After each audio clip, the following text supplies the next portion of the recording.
The living world का third part पढ़ेंगे। First part में हमने क्या पढ़ा था द लिविंग वर्ल्ड में? फर्स्ट पार्ट में हमने अभी तक ये पढ़ लिया कि द लिविंग वर्ल्ड, सबसे पहले बायोलॉजी पढ़ ली, बायोलॉजी क्या है, उसके पार्ट्स पढ़ लिए कि बॉटनी होती है, जूलॉजी होती है, माइक्रोबायोलॉजी होती है। उसके बाद हमने उसके सम बेसिस जो आधार थे, अभिलाक्षणिक गुण, किस आधार पर हम सजीव को सजीव और निर्जीव को निर्जीव कहते हैं, वो सारे पढ़ लिए। उसके बाद हमने कल शुरू करा था बायोडायवर्सिटी। बायोडायवर्सिटी बायोडायवर्सिटी का मतलब क्या होता है? जैव विविधता। जैव विविधता, बायो मतलब लाइफ, लाइफ, डायवर्सिटी मतलब फॉर्म्स, कि हमारे यहाँ पर कितने तरह के जीव पाए जाते हैं। हमारे यहाँ पर हमारी पृथ्वी पर इतनी विविधता पाई जाती है ना, इतनी विविधता पाई जाती है कि आज तक है ना इस पृथ्वी पर उपस्थित सभी जीवों के बारे में हमें पता भी नहीं चला है कि कितने जीव उपस्थित है, कितने नहीं है। तो उसे बोलते हैं बायोडायवर्सिटी। पृथ्वी पर पाए जाने वाले विभिन्न विभिन्न जीव, मतलब इतने सारे जीव है कि बहुत सारे जीवों को तो हम देख भी नहीं सकते, इतने सारे सूक्ष्म जीव है जिनकी आज तक खोज ही नहीं हो पाई, या फिर जिनकी खोज चल रही है ना, हम रोज खोज करते जा रहे हैं, तो उनकी खोज से पहले ही वो खत्म हो रहे हैं। इतने सारी बायोडायवर्सिटी है। ये पृथ्वी ग्रह पर कर्क रेखा, तापमान में, आर्द्रता, इन सब में परिवर्तन की वजह से यहाँ पर बहुत सारी बायोडायवर्सिटी है। बायोडायवर्सिटी वर्ड किसने दिया था डब्ल्यू जे राशन ने। लाइफ, फॉर्म्स ऑफ लाइफ, कितने कितने तरह के जीव है, बायोडायवर्सिटी वर्ड दिया है डब्ल्यू जे राशन ने। इसके लिए एक संगठन है जिसे बोलते हैं IUCN। कल बताया था international union of conservation of nature and natural resources. ये IUCN है ना, ये संगठन गणना करवाता है कि कौन कौन से जीव है, कौन नहीं है। तो इस हिसाब से अभी हमारे 1.7 to 1.8 मिलियन लिविंग्स की खोज की जा चुकी है। मतलब इतने को आइडेंटिफाई कर दिया जब तक एनसीईआरटी में डाटा दिया हुआ है अभी तक। और डेली भी कम से कम भी 20,000 नई जातियों का पता चलता है। इतनी, इससे आधी से ज्यादा विलुप्त हो जाती है। इसके अंदर मैंने बताया था कि 0.5 तो है प्लांट, 1.2 मिलियन है, ये तो है प्लांट, ये है एनिमल्स। इसके अंदर भी सबसे ज्यादा कौन थे? ऑर्थोपोडा 0.5, 0.7 अदर मतलब ये सारे के सारे। सबसे ज्यादा ऑर्थोपोडा पाए जाते हैं। ऑर्थोपोडा के सबसे ज्यादा पाए जाने का कारण क्या था? उनके ऊपर कैल्शियम कार्बोनेट का स्केलेटन पाया जाता है। उनके अंदर एक विकसित प्रकार का श्वसन तंत्र पाया जाता है जिससे कि इनकी कोशिकाओं में डायरेक्ट ऑक्सीजन जाती है। तो ये इनके जिंदा रहने की प्रोबेबिलिटी को बढ़ा देती है। ये बायोडायवर्सिटी थी। बायोडायवर्सिटी के बाद हम पहली बात तो ये सब पढ़ क्यों रहे हैं? क्योंकि हम है ना हमारी स्टडी को आसान करना चाहते हैं। इतने तरह के जीव है 1.7 to 1.8 मिलियन, तो उन सारे जीवों को एक एक करके तो पढ़ नहीं सकते कि हम पहले चींटी के बारे में पढ़ रहे हैं, फिर मकड़ी के बारे में पढ़ रहे हैं। तो फिर हम इसलिए हम करते हैं उसको, हम उनको क्लासिफाई कर लेते हैं। जैसे कि हम है ना पढ़ाई करेंगे तो हम फिर से जो मछलियां हैं उनका एक वर्ग, पूरा की पूरा मछलियों के वर्ग के बारे में पढ़ाई करेंगे, यानी एक एक मछली के बारे में पढ़ाई करेंगे। तो हम पूरी मछली वर्ग के बारे में पढ़ाई करते हैं तो हम पूरे सब मछलियों के बारे में पता चल जाता है। तो अब कल हमने शुरू करा था नॉमेनक्लेचर। नॉमेनक्लेचर का मतलब है कि मैंने आपको बताया था कि दो तरह की नामकरण पद्धति हो सकती है। एक होती है वर्नाकुलर, दूसरी होती है साइंटिफिक। वर्नाकुलर का मतलब है साधारण या सामान्य, साइंटिफिक मतलब वैज्ञानिक। वर्नाकुलर नामकरण पद्धति, सामान्य नामकरण पद्धति। जैसे कि आप सबने सुना होगा होती कटलफिश, स्टारफिश, जेलीफिश, तो ये है इनके सामान्य नाम। तो इन सब से क्या पता चल रहा है कि ये फिश है, लेकिन ये होती है इकाइनोडर्मेटा, ये होती है सीलंड्रेटा। तो नाम गलत पता चल रहा है। मैंने आपको बताया था लिली, लिली के हर लैंग्वेज में भी कम से कम भी 200 प्लस नाम है सामान्य। तो किस अलग अलग जगह जाओगे अलग अलग नाम पता चलेंगे। तो उससे ना हमें स्टडी करना, चीजों के बारे में जानना बहुत मुश्किल होता है। इसलिए एक नई पद्धति निकाली गई जिसे बोलते हैं साइंटिफिक नॉमेनक्लेचर। साइंटिफिक नॉमेनक्लेचर जिसके अंदर ओनली वन नेम, वर्ल्ड के अंदर सिर्फ एक ही नाम होता है साइंटिफिक नाम, सिर्फ एक। जैसे कि हम है मनुष्य, ह्यूमन, ह्यूमन का होता है होमोसैपियंस, होमो होमोसैपियंस, होमोसैपियंस है ना, ये एकमात्र नाम है। मैंगो का होता है मैंजीफेरा इंडिका। मैंगो को अलग अलग जगह अलग अलग नामों से जानते हैं, लेकिन साइंटिफिक लोग यदि बात करेंगे ना तो उसको मैंजीफेरा इंडिका ही बोलकर बात करेंगे। तो इसलिए वर्नाकुलर जो नाम थे वो अच्छे नहीं थे, क्योंकि ये कंफ्यूजन पैदा करते और स्टडी को आसान नहीं बनाते। तो वर्नाकुलर नामकरण पद्धति गलत हो गई। तो अब यहाँ पर हम पढ़ते हैं साइंटिफिक नोमेनक्लेचर। साइंटिफिक नोमेनक्लेचर में फर्स्ट नंबर पे जो सबसे फेमस है, जो चल रहा है, वो है बायनोमियल, बायनोमियल नोमेनक्लेचर। इसका मतलब है द्विनामकरण नाम पद्धति, द्विनामकरण पद्धति। ठीक है, बायनोमियल नोमेनक्लेचर, बाय मतलब कि दो नाम होते हैं साइंटिफिक नेम में, नाम से पता चलता है। ये हमें दिया था कैरोलस लिनियस ने, कैरोलस लिनियस। उनसे पहले भी हमें गैस्पर्ड बोहेम ने बता चुके थे, लेकिन फेमस हुए कैरोलस लिनियस। गैस्पर्ड बोहेम भी बता चुके थे, पर कैरोलस लिनियस फेमस हुए। फादर ऑफ नोमेनक्लेचर भी कैरोलस लिनियस ही है। गैस्पर्ड बोहेम ने पहले बता दिया था, लेकिन फेमस कैरोलस लिनियस हुए थे। बायनोमियल नोमेनक्लेचर, द्विनामकरण पद्धति मतलब दो नाम आते हैं। मैंने आपको कल ही बता दिया था, दो नाम आते हैं। सबसे पहले हमारा जैसे एग्जांपल लेते हैं मैंगो का मैंजीफेरा इंडिका, आगे ले। ठीक है, ये है हमारा जीनस, ये है स्पीसीज, ये है साइंटिस्ट का नाम, साइंटिस्ट का नाम।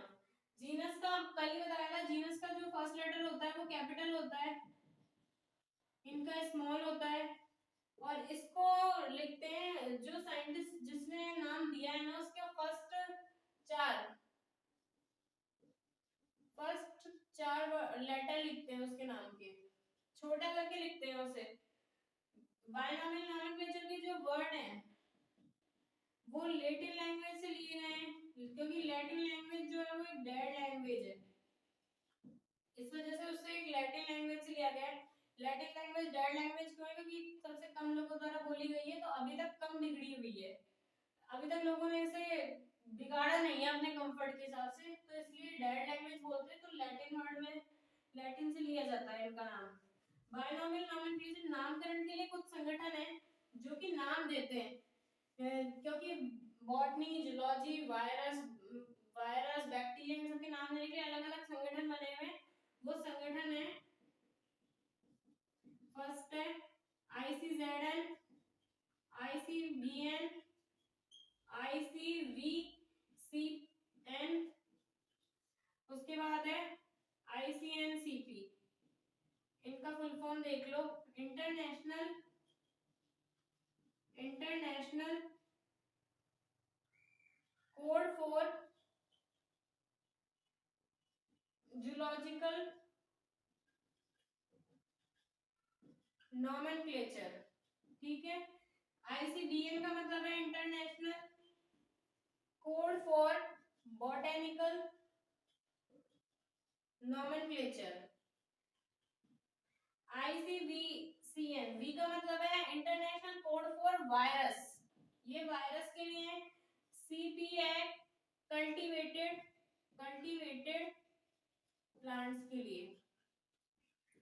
ये सारे संगठन हैं जो नाम देते हैं। जैसे वायरस के लिए कोई पूछे वायरस के लिए कौन सी संस्थान है, तो वो है ICVNC। कल्टीवेटेड प्लांट जो फसली पादप होते हैं उनका नामकरण देने के लिए है ICNCP। ICBN, ICZN ये जूलॉजी के लिए है, बॉटनी के लिए है। फिर उसके बाद आता है ICNB, international code of nomenclature of bacteria, bacteria के नोमेनक्लेचर के लिए है ये वाली संस्थान। ये जो संस्थान है सारी की सारी इंपॉर्टेंट है, इसमें से दो सबसे ज्यादा इंपॉर्टेंट है, क्योंकि एनसीईआरटी में बायनोमियल नोमेनक्लेचर के अंदर ये दो के अंदर आती है। ये इनके संस्थान है जो कि नामकरण में हेल्प करते हैं। बायनोमियल नोमेनक्लेचर किसने दिया था? द्विनामकरण पद्धति किसने दी थी? कैरोलस लीनियस ने। तो कैरोलस लीनियस की कुछ किताबें, कैरोलस लीनियस की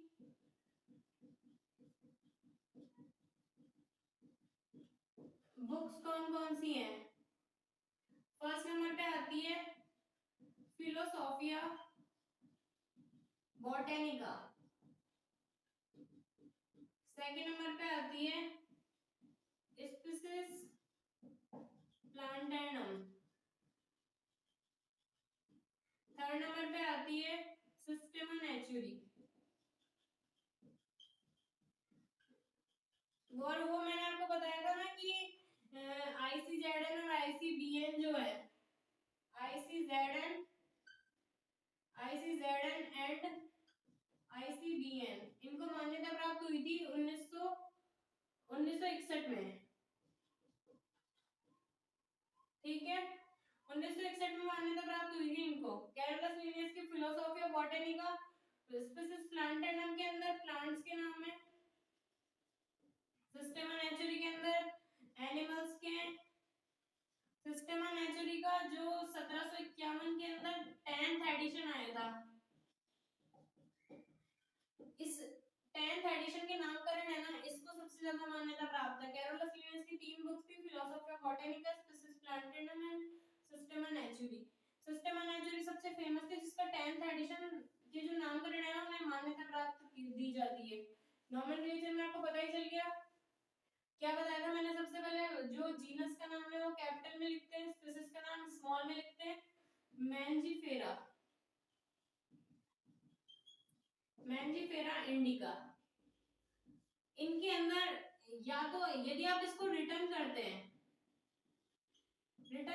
तो अंडरलाइन करनी रहती है, और यदि कहीं पर प्रिंट होता है तो इसे इटैलिक लैंग्वेज में लिखा जाता है।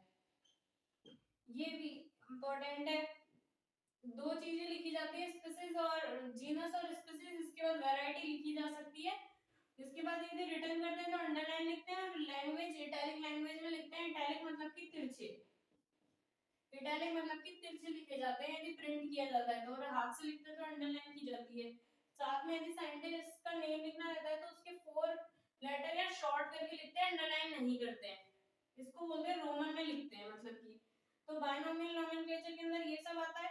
उसके बाद आता है हमारा बायनोमियल नोमेनक्लेचर के बाद हम पढ़ेंगे कि और भी कुछ और तरीके के नाम हो सकते हैं जिन्हें बोलते हैं टॉटोनिम्स, होमोनिम्स। तो वो नोट है आउट ऑफ एनसीईआरटी। लेकिन यदि आप नोमेनक्लेचर के बारे में पढ़ रहे हो तो आपको इसके बारे में भी पता रहना चाहिए। तो सबसे पहले हमारा आता है टॉटोनिम्स।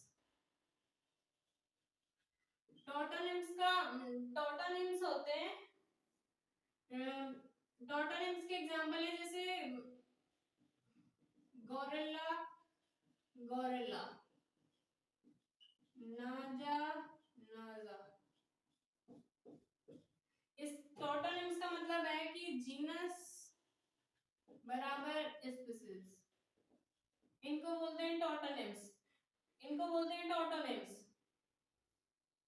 जिनके अंदर स्पीसीज और जीनस बराबर होते हैं वो होते हैं टॉटोनिम्स। होमोनिम्स होता है समानार्थी। यहाँ पर समानार्थी कुछ होता ही नहीं है, कि समानार्थी का मतलब है कि दो जीवों के नाम समान है, ये इम्पॉसिबल है।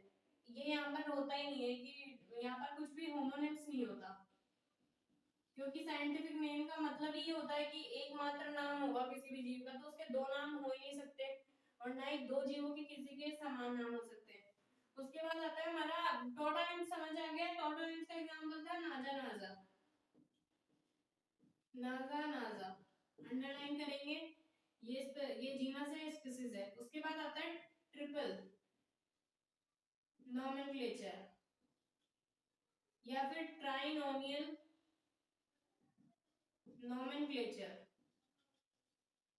ट्राइनोमियल नोमेनक्लेचर हमें किसने दिया था? हक्सले ने। ट्राइनोमियल नोमेनक्लेचर हमें दिया था हक्सले ने। त्रिनामकरण पद्धति बोलते हैं इसे, त्रिनाम पद्धति। ये हमें दी थी हक्सले ने। ट्राइनोमियल नोमेनक्लेचर दिया था हक्सले ने। इसके एग्जांपल देखो, फर्स्ट नंबर पे हमारा आता है गोरिल्ला, फर्स्ट नंबर पे हमारे आता है गोरिल्ला, गोरिल्ला एंड गोरिल्ला। फिर आता है हमारा Homo sapiens sapiens, Homo sapiens sapiens.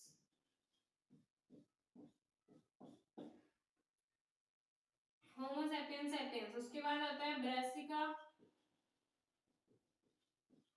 ओलेरेशिया, brassica ओलेरेशिया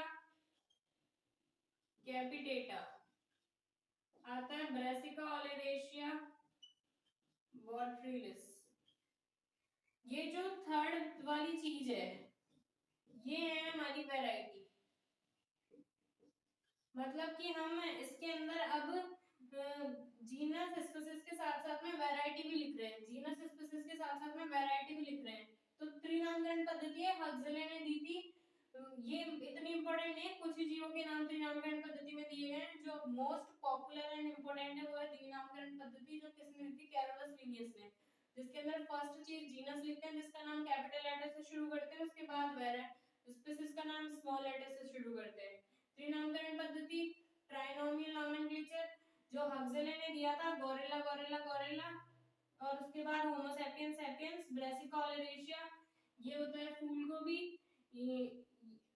बॉट्रिलिस B4 फूलगोभी, और कैपिटेटा मतलब बंद गोभी।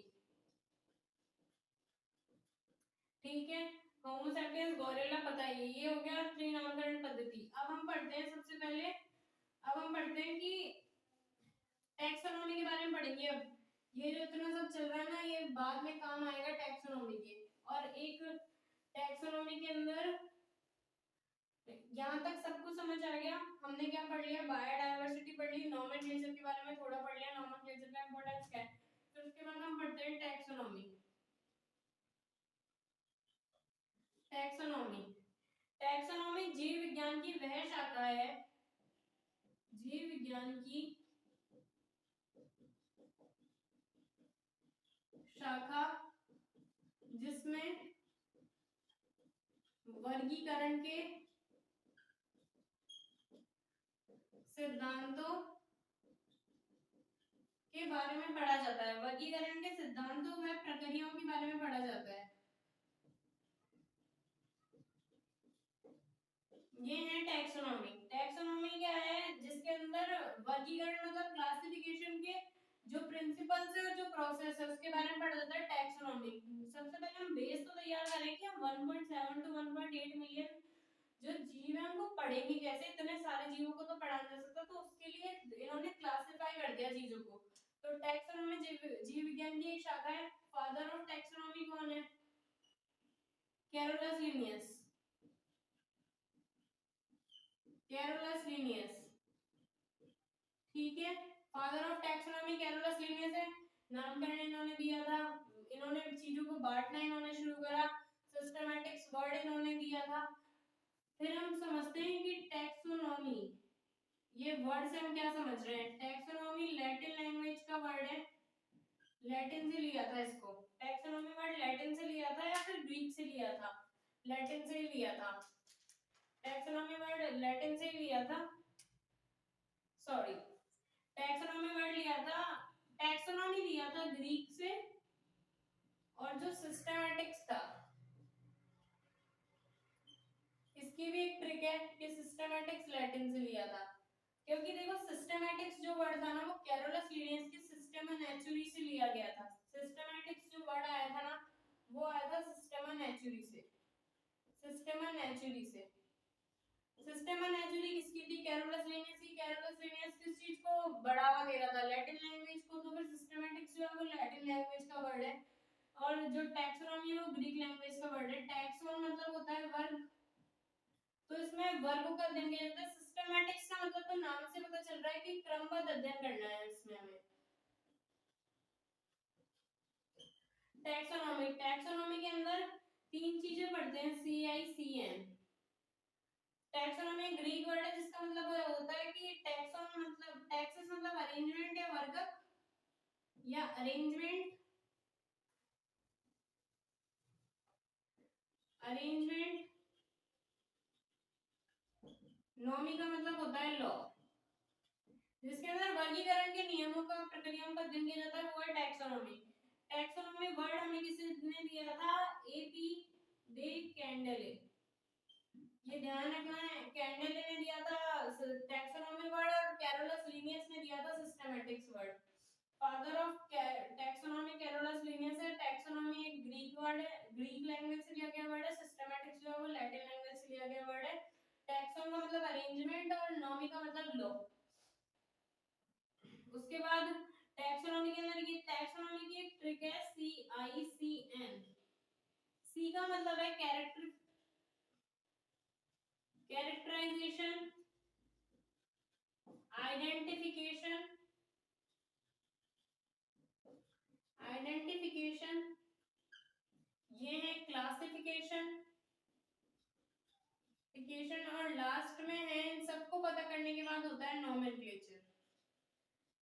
जैसे आप किसी के वन में गए, वहां पर आपको एक जीव मिला, तो सबसे पहले तो आप देखोगे कि भाई उसके कितने पैर है, कितने हाथ है, उसकी आंखें कहाँ पर है, उसके सिर के ऊपर स्केलेटन है या फिर नहीं है, उसके ऊपर बाह्य कवच है या फिर नहीं है, वो कैसे चल रहा है, पानी में रह रहा है, बाहर रह रहा है। तो वो होता है उसका कैरेक्टराइजेशन, कि आपने उसको बाहर से देख के पता कर लिया कि वो कैसा दिखाई दे रहा है। फिर उसके बाद आपने जो आपने पहले जो ग्रुपिंग कर रखी है उस हिसाब से आप उसको आइडेंटिफाई करो कि वो ऑर्थोपोडा है, मोलस्का है, गायनोडर्मेटा है या फिर क्या है। उसके बाद हम उसको क्लासिफिकेशन करते हैं, आइडेंटिफाई करते हैं क्या है, फिर उसके बाद उसके अंदर भी छोटा जाते हैं, क्लासिफिकेशन करते हैं, उसके वर्ग देखते हैं कि वो कौन से वर्ग से। फिर उसके बाद हम उसका नोमेनक्लेचर करते हैं, कि उसका नामकरण करते हैं, क्योंकि हमें पता चल गया कि वो ऑर्थोपोडा के भी कौन से वर्ग से हैं, अरेनिया से हैं, मकड़ी वाले वर्ग से हैं या फिर कॉकरोच वाले वर्ग से हैं। तो फिर उसके बाद हम करते हैं नोमेनक्लेचर। ये CICN होता है। जो टैक्सोनॉमी जो होती है ना, वो बाह्य लक्षणों पर आधारित है, बाह्य लक्षणों पर, कि वो कैसा दिख रहा है, बाहर से कैसा दिख रहा है, उसके ऊपर कवच है या नहीं है, जो आप बाहर से देख के बता सकते हो, वो होता है टैक्सोनॉमी। इसीलिए टैक्सोनॉमी बाद में खराब हो गई थी। कि टैक्सोनॉमी बाद में खराब हुई क्योंकि कि भाई बाह्य लक्षणों का क्या अध्ययन कर रहे हो आप, अंदर की कोशिकाओं के प्रकारों का तो अध्ययन करो, साइटोलॉजी, एम्ब्रियोलॉजी इतनी इंपॉर्टेंट। जैसे जैसे हम लोग नई चीजें जानते गए, वैसे वैसे हमें उससे ग्रो करने की जरूरत रही, इसीलिए आई थी सिस्टेमैटिक्स। टैक्सोनॉमी समझ आ गई। टैक्सोनॉमी जीव विज्ञान की शाखा है जिसके अंदर वर्गीकरण और सिद्धांतों की प्रक्रियाओं का अध्ययन किया जाता है। टैक्सोनॉमी वर्ड एपीडी कैंडेले ने दिया, एक ग्रीक वर्ड है जिसका मतलब होता है उन लॉ को पढ़ना जो अरेंजमेंट के लिए होते हैं। ये बाह्य लक्षणों पर आधारित है, जैसे आकारिकी, मॉर्फोलॉजी, इन वाले लक्षणों पर आधारित है ये। उसके बाद CICN मतलब इन तीनों चीजों का अध्ययन किया जाता है टैक्सोनॉमी के अंदर। इसके बाद हम पढ़ते हैं सिस्टेमैटिक्स की। भाई सिस्टेमैटिक्स की जरूरत क्यों पड़ी, सिस्टेमैटिक्स की जरूरत क्यों पड़ी हमें? ये तो टैक्सोनॉमी हो गया, क्योंकि टैक्सोनॉमी से हो नहीं रही थी सारी चीजें, टैक्सोनॉमी सिर्फ बाह्य लक्षणों पर आधारित थी। फिर उसके बाद धीरे धीरे लोग एम्ब्रियोलॉजी के बारे में पढ़ने लगे, एम्ब्रियोलॉजी, साइटोलॉजी, माइक्रोबायो, उसके बाद इवोल्यूशन। तो ये सब चीजें जब बाह्य लक्षणों के अंदर ऐड हुई, तो फिर हमारी बनी सिस्टेमैटिक्स। और इसके अंदर जो इवोल्यूशन है उसको बोलते हैं फाइलोजेनी। ये बहुत इंपॉर्टेंट वर्ड है, फाइलोजेनी। फाइलोजेनी क्या होता है? फाइलोजेनी होता है उद्विकासी लक्षणों के बारे में पढ़ना। उद्विकासी लक्षण मतलब कि हमें कोई जीव मिला तो हम सबसे पहले ये देख रहे हैं कि इसके पेरेंट कौन होंगे, उस हिसाब से, क्योंकि हमें पता है कि धीरे धीरे जिस प्रकार से मनुष्य सबसे पहले आदि मानव थे, उसके बाद थोड़े बड़े हुए, वो पहले झुक के चलते थे, फिर थोड़े खड़े हुए, उसके बाद अब हम लोग स्ट्रेट चलते हैं। तो वैसे विकास होता जा रहा है। तो उस विकास लक्षणों के बारे में पता करते हैं सिस्टेमैटिक्स के अंदर। तो बाह्य लक्षणों के लिए था टैक्सोनॉमी, फिर टैक्सोनॉमी प्लस फाइलोजेनी, ये होता है सिस्टेमैटिक्स। फाइलोजेनी का मतलब है उद्विकासी लक्षण, ठीक है। एक बहुत यहाँ तक सबको आ गया। उसके बाद आता है सबसे पहले ऑन्टोजेनी। एक लाइन है जो आपको पता रहनी चाहिए, नोट है, ऑन्टोजेनी रिपीट्स, ये इवोल्यूशन में भी आएगा, ऑन्टोजेनी रिपीट्स फाइलोजेनी, ये हमें दिया था हक्सले ने। हक्सले ने बताई थी ये लाइन। अब फाइलोजेनी का मतलब आपको पता ही चल गया, फाइलोजेनी होता है उद्विकासीय लक्षण। उद्विकास के, उद्विकास मतलब इवोल्यूशन, और ऑन्टोजेनी का मतलब है एम्ब्रियोलॉजी। एम्ब्रियोलॉजी इसका मतलब है कि हम यदि भ्रूण का अध्ययन करते हैं ना, तो भ्रूण जो है अपने पूर्वजों के जो कैरेक्टर है ना उनको रिपीट करता है। वही चीज है कि उद्विकासीय लक्षणों को भ्रूण रिपीट करता है। हमारे जो भ्रूण है ना उसका विकास पढ़ेंगे ना, तो वो हमारे पूर्वजों से मिलता हुआ रहता है कि उसके अंदर निवेशक पटल पाए जाते हैं जो कि मछलियों के अंदर पाए जाते थे, क्योंकि सबसे पहले मछलियां आई, फिर उभयचर आए, फिर रेप्टाइल्स, फिर एवीज, फिर मैमल्स। तो वो होता है कि एम्ब्रियोलॉजी जो है ना वो अपने उद्विकासीय लक्षणों को रिपीट कर रही है। ये हेक्सले ने दिया था। और टैक्सोनॉमी प्लस फाइलोजेनी क्या होता है, सिस्टमैटिक्स होता है। यहाँ तक टैक्सोनॉमी और सिस्टमैटिक्स कंप्लीट हो गया। ठीक है, मतलब कि CICN के अंदर यदि फाइलोजेनी जोड़ देते हैं तो वो सिस्टमैटिक्स बन जाता है, और यदि CICN के बारे में पढ़ते हैं तो फिर वो होता है टैक्सोनॉमी। उसके बाद हम पढ़ते हैं टैक्सोनॉमिकल,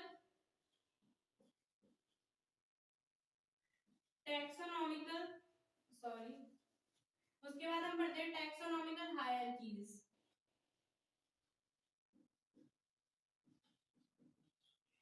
हायरार्कीज, हायरार्की इसका मतलब है समवर्ग, वर्गीकी समवर्ग, वर्गीकी समवर्ग। और टैक्सॉन क्या होता है, वर्गीकरण को वर्गीकरण है ना एक पदीय नहीं होता, वर्गीकरण एक पदीय नहीं होता, बल्कि ये बहुपदीय होता है। बहुपदीय होने की वजह से इसकी हायरार्की या फिर पदानुक्रम होता है। पदानुक्रम का मतलब हायरार्की होता है। हायरार्की मतलब कि लाइन वाइज श्रेणियां चल रही हैं। ठीक है, टैक्सॉन की हिंदी होती है समवर्ग। यदि हम बात करते हैं कि हम बात करते हैं जर्मन शेफर्ड की, तो जर्मन शेफर्ड, आपको यदि जर्मन शेफर्ड वर्ड बोलते हो तो आपके दिमाग में इमेज हो जाता है कि जर्मन शेफर्ड कैसे दिखाई देता रहता होगा। आप यदि कैट बोलते हो तो कैट आपके दिमाग में आ जाती है कि तो फिर वो जो चीज है, मतलब वो जो वर्ड है जिसके बारे में आप इमेज कर सकते हो चीजों को, तो वो ये नहीं है कि वो सिर्फ जाति का ही नाम होगा, या फिर तो जैसे हम बोल रहे हैं सोलेनम, तो सोलेनम के अंदर हमारे दिमाग में चीज आ जाती है कि सोलेनम क्या होता है, मैंगो, सोलेनम मेलेंजोना बैंगन हो सकता है, सोलेनम ट्यूबरसम आलू हो सकता है। तो फिर उन सब वर्ड्स को बोलते हैं, मतलब एक वर्ग या फिर एक श्रेणी, एक श्रेणी का नाम जो है ना वो टैक्सोन होता है। ठीक है, टैक्सोनॉमिकल हायरार्की ये होती है जगत, संघ, वर्ग, गण, कुल, और दो हैं वंश एंड जाति। ठीक है, इन सब के बारे में पढ़ना रहता है। तो मतलब हमने इनको वर्गों में बांट दिया कि सबसे जो विशालतम श्रेणी है वो होगी जगत, जिसे बोलते हैं किंगडम, इसको बोलते हैं डिवीजन, इसको बोलते हैं क्लास, इसको बोलते हैं ऑर्डर, ये है फैमिली, फैमिली ये तो आपको पता ही है, जीनस एंड स्पीसीज। तो ये बात ध्यान रखना कि सबसे ज्यादा समान लक्षण, समान लक्षण सबसे ज्यादा जाति के अंदर होते हैं, और सामान्य लक्षण सबसे ज्यादा जगत के अंदर होते हैं। सामान्य मतलब कॉमन कैरेक्टर। जैसे हम बात करते हैं पादप जगत की, तो पादप जगत के अंदर ब्रायोफाइट, टेरिडोफाइट, जिम्नोस्पर्म, एंजियोस्पर्म सारे के सारे पादप आ जाएंगे। तब हम बात करते हैं किंगडम की, जगत, पादप जगत के बारे में। लेकिन यदि हम जाति के बारे में बात करते हैं, पर्टिकुलर जाति के बारे में, कि इंडिका ही जाति है, मैंजिफेरा इंडिका की इंडिका ही जाति है, तो वहां पर हम और पर्टिकुलर हो जाते हैं चीजों के लिए, और पर्टिकुलर हो जाते हैं उनके गुणों के लिए। तो इसलिए सबसे ज्यादा सामान्य लक्षण ऊपर होते हैं, सबसे सबसे ज्यादा सामान्य लक्षण ऊपर, सबसे कम सामान्य लक्षण जाति के अंदर, सबसे ज्यादा समान लक्षण जाति के अंदर। यदि हम बात करें जाति के बारे में, तो जाति के अंदर सबसे ज्यादा समान लक्षण होते हैं। जैसे हमने किसी जाति के दो जंतु को देखा, तो उनके अंदर सबसे ज्यादा समान लक्षण होंगे, वो बिल्कुल सेम होंगे। लेकिन यदि हम जगत की बात करते हैं, जैसे हम एक ब्रायोफाइटा का पौधा और एक ब्रायोफाइटा और एक टेरिडोफाइटा, तो हम उनके सामान्य लक्षणों की बात करते हैं, उनके अंदर सामान्य लक्षण सबसे ज्यादा कॉमन होंगे, ना कि समान लक्षण। बस आज हम इतना ही पढ़ेंगे, कल हम इन हायरार्कीज के जो है टैक्सोन है, जगत के बारे में, जाति के बारे में, इनके बारे में डीप में पढ़ेंगे। Thanks for watching, thank you, thank you.